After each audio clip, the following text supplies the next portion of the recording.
Ryan Reynolds here from Mint Mobile. With the price of just about everything going up during inflation, we thought we'd bring our prices down. So to help us, we brought in a reverse auctioneer, which is apparently a thing. Mint Mobile Unlimited Premium Wireless. How to get 30, 30, bit to get 30, bit to get 20, 20, 20, bit to get 20, 20, bit to get 15, 15, 15, 15, just $15 a month?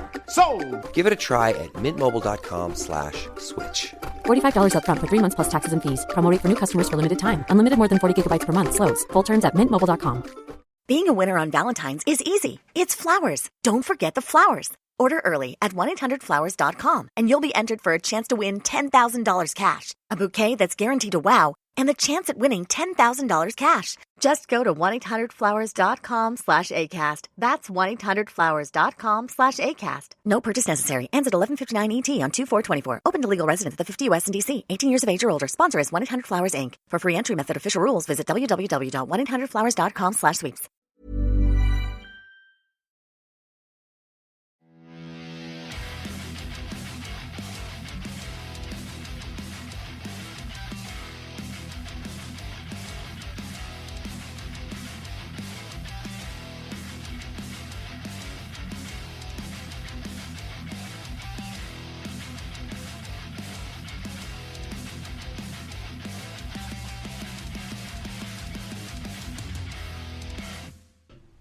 Welcome, guys, to the latest episode of Heavy Metal Tones with me, your podcast host, Tony Evans.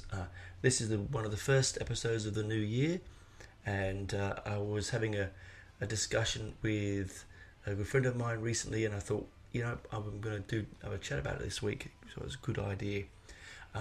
This week's episode is called Breaking the Habit, or Habits. It's very apt for me at the moment. It's very apt for a lot of our audience, or my audience, because most of us, my demographic, are with the 35 to 45 and 50 upwards bracket. Some are below, some are the 18 to 25s, and this will be very much in your wheelhouse as well. But firstly, what do I mean by breaking the habit? So, if you have to be honest with each other, and also this follows on from the episode I did a few weeks ago about, A Rose by Any Other Name. So, have you listened to that album, and did you really give it credence? Did you not listen to it because you don't like the previous albums or the different vocalist or whatever? Go back to the episode, have a listen. This will link to this one. Pause it, go back, listen, and come back. Those that have gone away and come back, welcome back. Anyway, so breaking the habit. So statistically, they've done a survey over the last few years, and it says that at 24, you're at the peak of your musical appreciation, and at the age of 30 onwards, you tend not to look for new music, and you'll listen to what you've heard before. Very rarely will you branch outside of that. Now, I think that's a really telling statistic for me. I like to think that's not me, but I know deep down in my soul that it is me, and most of us of my friends group and most of listening. Why is this a bad thing? Because it is. If you think back to your parents and what they listened to, and their grandparents, and how you would say to your dad, I said to my dad and my mum, Elvis, Buddy Holly, it's 1983, Dad, why don't you listen to something else? It's because when Dad was in his early, between sort of 30 onwards, that's what he was listening to. And so it sort of stopped there, and he didn't go looking for anything else because it's safe, and it's warming, and it's welcoming, and I really get that. But as an art form, I think, and as listeners, we want to try and expand our memory, our minds. So I've thought of some things about this. I thought quite deeply about this, and because I'm now on the wrong side of a certain number, I really feel that the way I've broken the mold, the way I've broken the habit, is by expanding my musical friendship group. And that's a really key, I think. I've mentioned before on the podcast, but I've got a lot of good friends, and John and Matt and Benji and all these people, and they have such different tastes that when I talk to them about music, they then enthuse me and talk to me about music, and I vice versa do the same thing for them, and they give me stuff to listen to, and I give them stuff to listen to, and I think that that's one way of doing it. Another way of doing it is to dig deep into an album that you like classic example. So you'll go and look at, say Number of the Beast, right? Everyone on this podcast, listen to this podcast, would have and should have listened to Number of the Beast. What you can do is you can go online, and all that information is available for you now, and you can dig into who produced it, where was it recorded, the song influences, the musical influences, the different musicians. If you don't know who Iron Maiden is, that's fine. A good example. You can look at all the different members in the band and then into their stuff and dig into what they listen to, and then you listen to what they listen to as an influence, and you expand your knowledge. Okay, that's a good way of doing it. I'll probably look at some guys doing that way. If it's something that you've just been scared of, like you're not sure about black metal or extreme metal or speed metal or any of the crazy subgenres that are out there, use the tools that are provided. It doesn't cost you anything anymore, apart from your monthly subscription of $14.99, or wherever you are in the world. In Australia, it's $14.99. To try something different, because you can press play and it's not cost you, I haven't gone out and bought the album and I hate it and wasted the money. You just go stop, never listen to that again, go somewhere else. Yeah, sometimes it can muck around with your algorithms, but most of the time, a classic example for me was over lockdown, I was listening to a lot of Billy Bragg, and Billy Bragg has lots of influences in Wilco and bluegrass, blues and country. Pardon me, sorry. And so I'd be doing something, listening to one of his albums, it would stop, then suddenly some bluegrass would come on, and I'd let it play through. I thought, this is really good. I've learned something different. The algorithm said, listen to this. It is similar to what you've been listening to, because clearly he's influenced by it, but at the same time it's something different. It got to the point where country music came on, and I draw the line at country. Sorry guys, out there, the people that like it, I draw the line. I will not have it anywhere near me. I know that sounds closed-minded when I'm talking about an episode about open-mindedness, but there is a limit. There is a point. So, breaking the mold, breaking that habit, it will take time. If you're of a certain vintage, when all you do is reach out for your Kiss and your Queen and your Maiden and your Priest and your ZZ Top and your AC/DC and your Alice and all these people that are still good, wonderful music, but not modern or new, it will take time. It's like kicking a habit of any kind. So, I challenge you out there to go onto Spotify, go onto great websites like the one I review for, which is metalruse.com. That's metalruse.com.au, and look at the review page. Pick a review that sounds good. Try it on your streaming service. Go to Kerrang online. Go to Metal Hammer. Go to all the different kind of websites that you might go to look at music. Even YouTube's a good way of doing it. I come across some absolute cracking stuff that I would never normally buy or listen to by accident on YouTube. So give that a way a go as well, and don't give up on the first attempt. Don't I really didn't like Batushka, or I really didn't like Cannibal Corpse. Let's be honest, sorry, no one really likes Cannibal Corpse. Just putting it out there. As a side note, one of the worst gigs I've ever been to. Sorry, people out there who love them. This is the whole idea of this podcast. I'm not going to judge you for it. I just can't stand the rubbish. Anyway. And Jim Carrey loves them. There's a crazy thing for you, right? Anyway, side fact note. But as I said, it's going to take time. It really will, because we're hardwired as human beings to seek out things that don't cause us stress, so comfort things. A classic example is men over the age of 40. They will not change. A man from the age of 40 onwards tends to have the same haircut and doesn't change it. Same with his fashion. Different with women. Women are more fluent.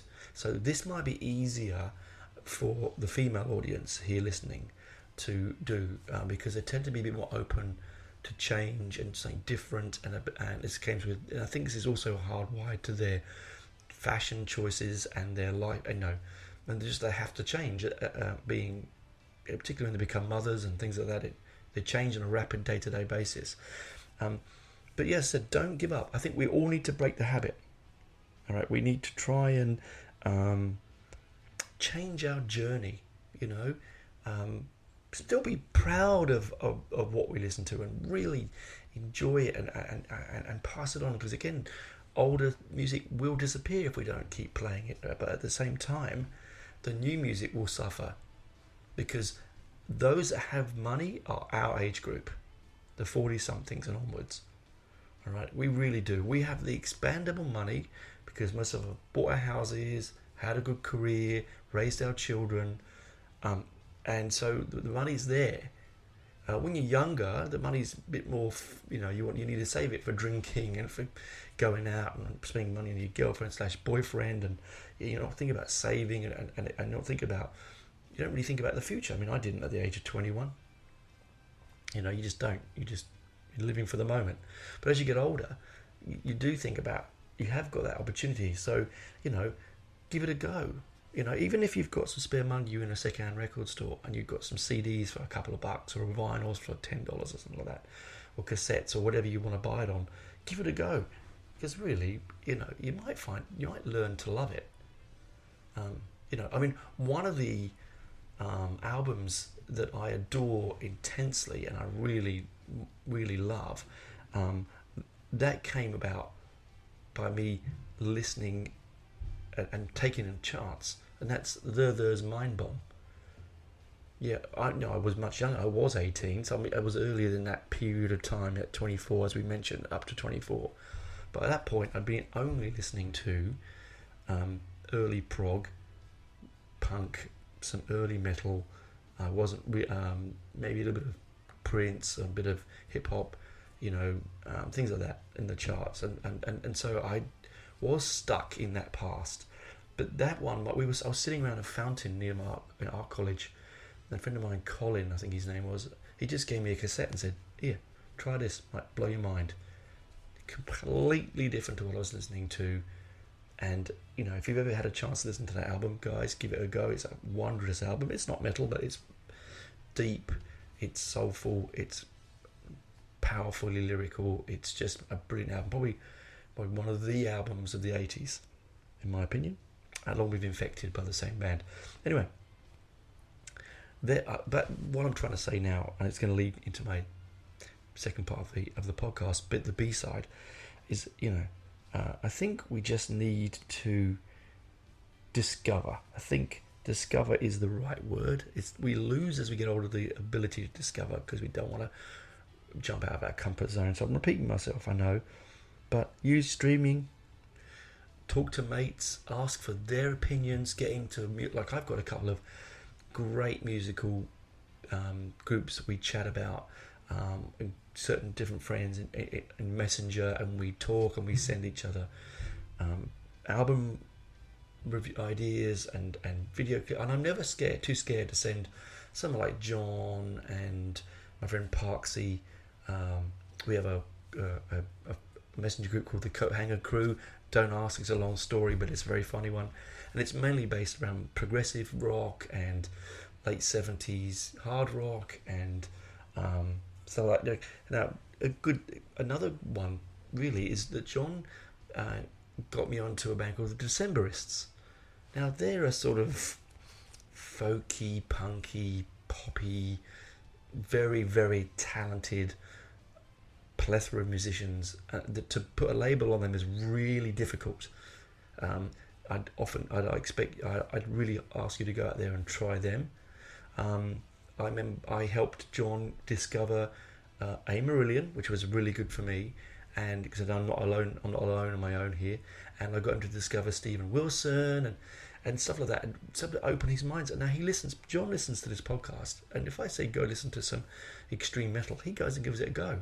Now that's what I call open-mindedness, and it's where we should all be, so we don't end up, because it flows into our lives, not just into our music, but into our reading and into our TV watching and our just in general, it enriches our soul by opening up ourselves to new, with food and with all sorts of things, and in life choices like work and so on.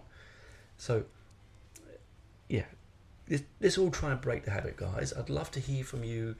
If you reach out and want some advice on some records to listen to or something to listen to that you're not sure about, do email me at heavymetaltones@gmail.com with what you listen to now, what you've used to listen to, and I'll see if I can give you some ideas to break that mold and ease you into a different world and open up your mind. Okay, well, that's the end of part 1, and that was breaking the habit. Come back into part 2 or side B, and we're going to be revisiting a episode a couple of weeks ago, A Rose By Any Other Name, and we'll see what I come up with one of my albums that I was going to go back to and listen to. Anyway, see you in part B, as I'm off for a quick tea break now. See you soon. Ryan Reynolds here from Mint Mobile. With the price of just about everything going up during inflation, we thought we'd bring our prices down. So to help us, we brought in a reverse auctioneer, which is apparently a thing. Mint Mobile Unlimited Premium Wireless. How to get 30, 30, bit to get 30, bit to get 20, 20, 20, bit to get 20, 20, bit to get 15, 15, 15, 15, just $15 a month? Sold! Give it a try at mintmobile.com/switch. $45 up front for 3 months plus taxes and fees. Promo rate for new customers for limited time. Unlimited more than 40 gigabytes per month. Slows full terms at mintmobile.com.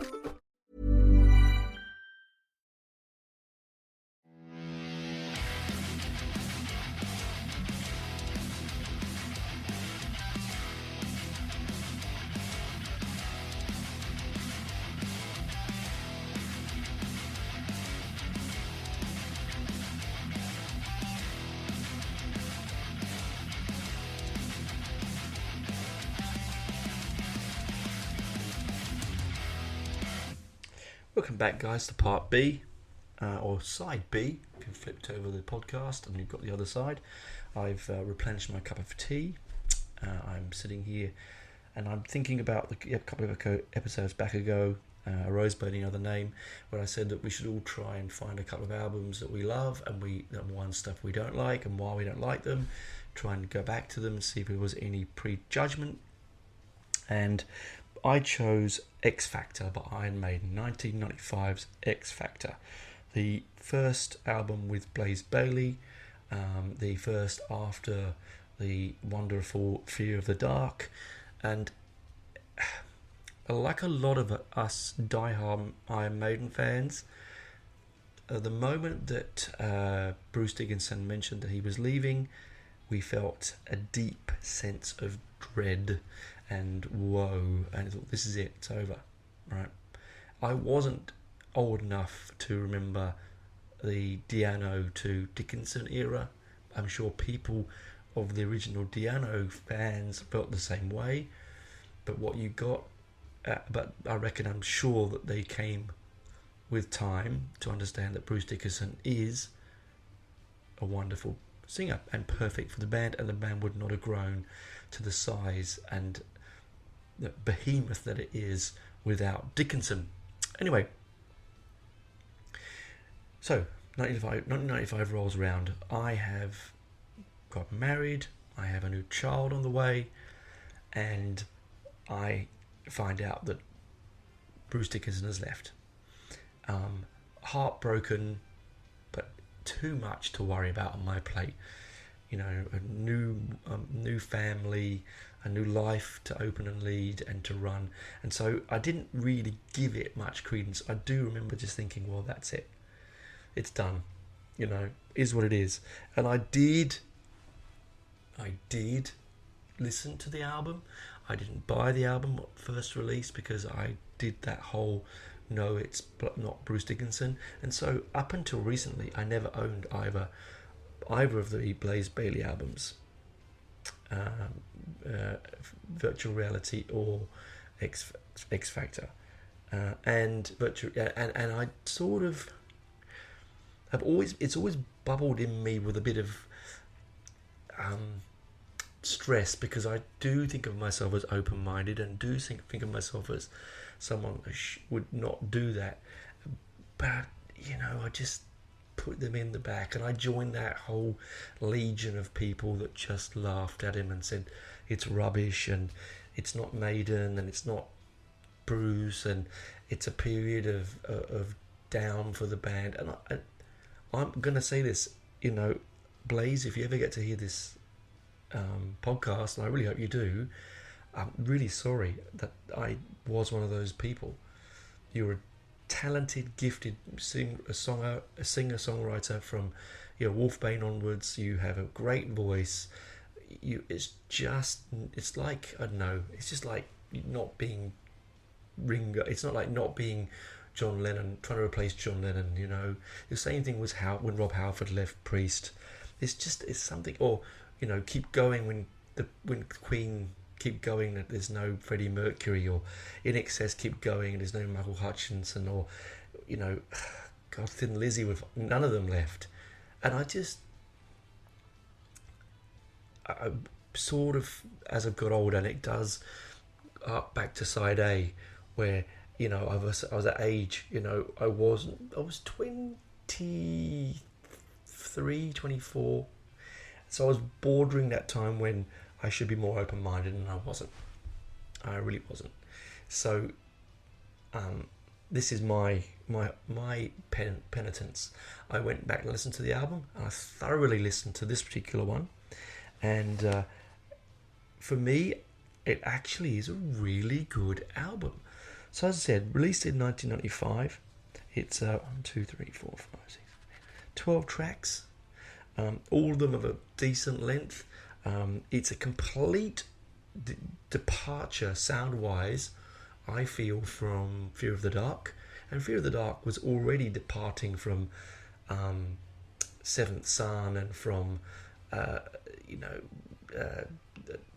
Power Slave and things like that. This is a much darker, much more gritty and realistic album. You can sort of sense that the band at this time was having moments. It's not just Blaze, but of course Adam. My God, it's been a long day. I'm so sorry. I'm absolutely sorry. Why did I say Adam?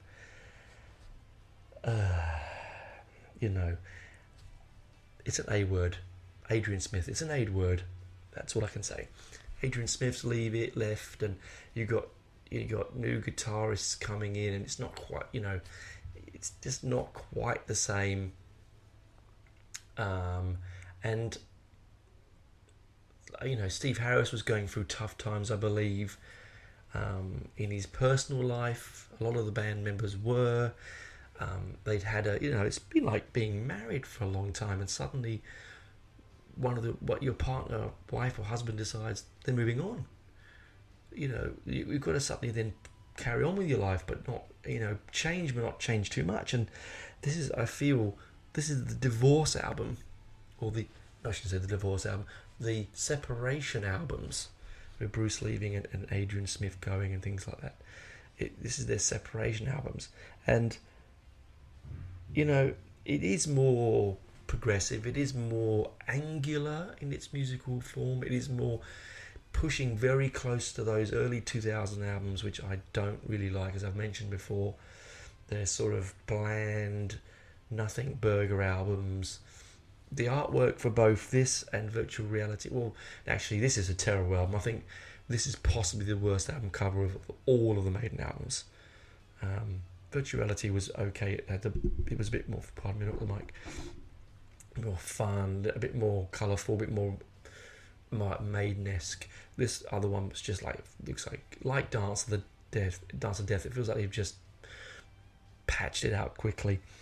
Anyway, so the songs that you have on the album, you've got Sign of the Cross, which is a live favourite, Lord of the Flies, another live favourite. Man on the Edge, Fortunes of War, Look for the Truth, The Aftermath, Judgment of Heaven, Blood on the World's Hands, The Edge of Darkness. They all have those darker, more severe sounding titles, less, apart from Lord of the Flies, less, sort of book driven, less literary references, although I'm sure there's lots of them in there. I haven't looked deep in it. I'm sure more than one. Edge of Darkness, maybe a literary one. But Sign of the Cross, I think Blaze Bayley on this one actually really, it's sort of song that I think Bruce would have, it might even be originally a Bruce penned song. I haven't looked deep enough into it, and it's brought forward from Fear of the Dark to this. It's a really great song, and if it was written by anyone else, I'm really sorry. I haven't done enough research. Slap me on the hand. As I said, I should have done more on that one, but I wasn't really looking at who recorded what. I just wanted to listen to it as a piece of music, as a musical ephemera, and something. So I didn't want to delve too deep because it might prejudice me. So this is why I haven't done that much research for this one. That's my favourite song on the album, Lord of the Flies, and two crackers right out from a gate. It fuddles a bit with Fortunes of War and Look for the Truth and The Aftermath, and then it really comes storming back with Judgment of Heaven, Blood on the World's Hands, and the final track, The Edge of Darkness. Steve Harris's bass parts on this, on all of them, I mean, he's a genius. But they do tend to, I find them, they're secondary. It almost feels like he didn't want to make the album. I know they had a lot of trouble recording it and a lot of trouble live with Blaze and a lot of fan unhappiness. Again, from us out there, sorry Blaze, and all the men in the band, really. It's not just Blaze. I mean, we really should have stuck our hands up and said, look, let's go and give it a go. And maybe you've got one more album out of it. I'm really glad that Bruce came back. Of course I am. With, I'm sure, 100% of the rest of the fans. But, as I said before, was it, those people that were pushing against it, were they 30-somethings? Were they right from the beginning? Did they just didn't want to go out of their comfort zone? They probably did. But I think those of us, and I'm one included, have really let themselves down. I've really enjoyed this. I've actually only just ordered it on vinyl again, on a reissue of it, because I don't have a copy of it at all in any physical media. Matt, my good friend Matt, who I would consider the greatest Iron Maiden collector in Australia, I'm sure he hasn't even got copies. I haven't asked him. I'm sure he will listen to this podcast and let me know. And that really is poor. I mean, that's a sad indictment on us all, really. So yes, it's a great album. Please go out there and try it. Those who are doing what I said, are walking away from it and saying, no, I'm not going to try it, give it a go. I'm really, really, really impressed with myself. I'm really happy that I did this. And I'm going to go now after this and give a good listen to Virtual Reality. But as I said, I think does it sit in the catalogue and the pantheon of their albums? I think it sits better than Dance of Death and A Matter of Life and Death. I think it does. And that's really saying something, because, they're very much loved metal Maiden albums. I just think the X Factor has more oomph and passion in some respect. And then again, I know with Matter of Life and Death and Dance of Death that Steve again was going through some marital strife. So you can see it comes across in the music, and he's a thorough professional, and they all are, and there's no way that he would make that obvious, but you can sense it almost in his lyrical, and he's a lyrical genius. His abilities in those two albums, but that's a different podcast. That's another review. I'm gonna do coming up later in the year. I am gonna do the first 5 Maiden albums. I'm going to review them back to back. I'm going to do 2 per episode, so it doesn't take up too much of the episode. I think that might be fun and enjoyable. I will do X Factor more deeply, and I will do virtual reality more deeply as well. But yes, honestly, get out and give it a listen. Those that have seen Maiden live enough times will know how good Lord of the Flies is and Sign of the Cross is. They're sing-along, they're thoughtful, Blaze is doing his best. They do suffer from that late 90s, early 2000 dirgy studio sound, on the edge of digital, straddling some analog, trying to be clever with techniques that they don't really know much about just yet, and that's not just Maiden, that's everyone. Packing too much onto an album. I mean, look, 1, 2, 3, 4, 5, 6, 7, 8. As I said, 12. 11 songs that, and they're not 3-minute songs, these guys, they're 6-minute somethings. That's a lot of album space that you probably wouldn't get on one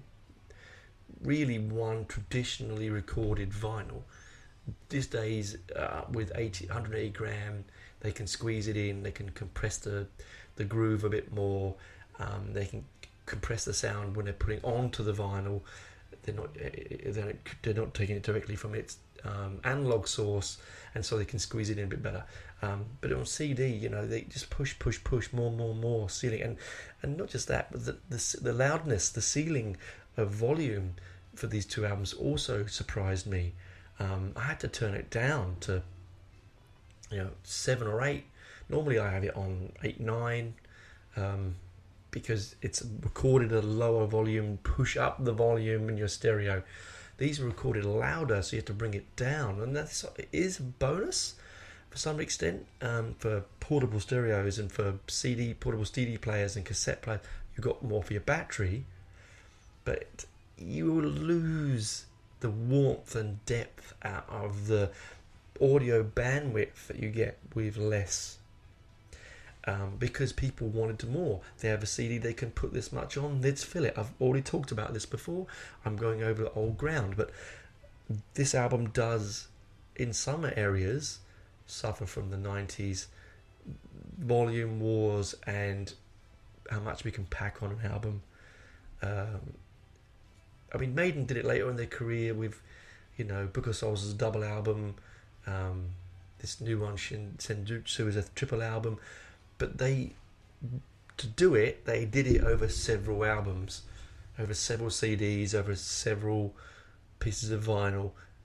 And so you didn't compress it to within an inch of its life and then have to use some trickery to uncompress it, and then you're losing things. Do you remember? It's like anything. If you pack something in a box and you move and you unpack it and you try and pack it back in, it never goes the same way, never feels the same way, it never looks the same, it's always awkward. And it's the same with this music. So this is why, again, analog, I think, in my opinion, analog will extensively come back, and on analog will never go away, because it is a purest musical form, and that's why this album does suffer slightly. If I'm going to give it a rating, which I don't do that often, I'm going to give it 3 out of 5, because it does suffer from that. But as an album in the Maiden catalogue, I'm really happy I now have that to turn to, not just the Di'Anno and Dickinson era albums. And I've got albums I can play when I don't really want to play Dance of Death and Matter of Life and Death and Final Frontier, another one I didn't like very much either, to be honest. And that sounds like sacrilege as a Maiden fan. I've said this before, I feel dirty saying that, but it is the way it is. Now, I've gone over it a bit longer this week because I really wanted to get my point across. But as I said, let's break the habit, let's do something different, let's jump in there, grab an album by something you would never think of. And that goes for you extreme metal fans as well. Try some speed, try some classic, get into some fantasy, some operatic, some doom, and just, you might find something there that opens your mind. Anyway, that's enough from me. I think I'm being called for dinner, which is nice. I'm going to pour myself a cold drink, rest the old tonsils after a long chat, and probably put on X Factor again. Anyway, guys, reach out and talk to me. Please leave me a review if you're on Spotify. You can leave me a review now. The little dots at the top of the episode gives you a 5-star rating. The more you rate me, positive or negatively, gives me more audience. And I'd like to say thank you to all my fans around the world. I said people in America, in Boardman and in San Jose. I've got someone listening to me, listens to every episode in San Jose. It's amazing.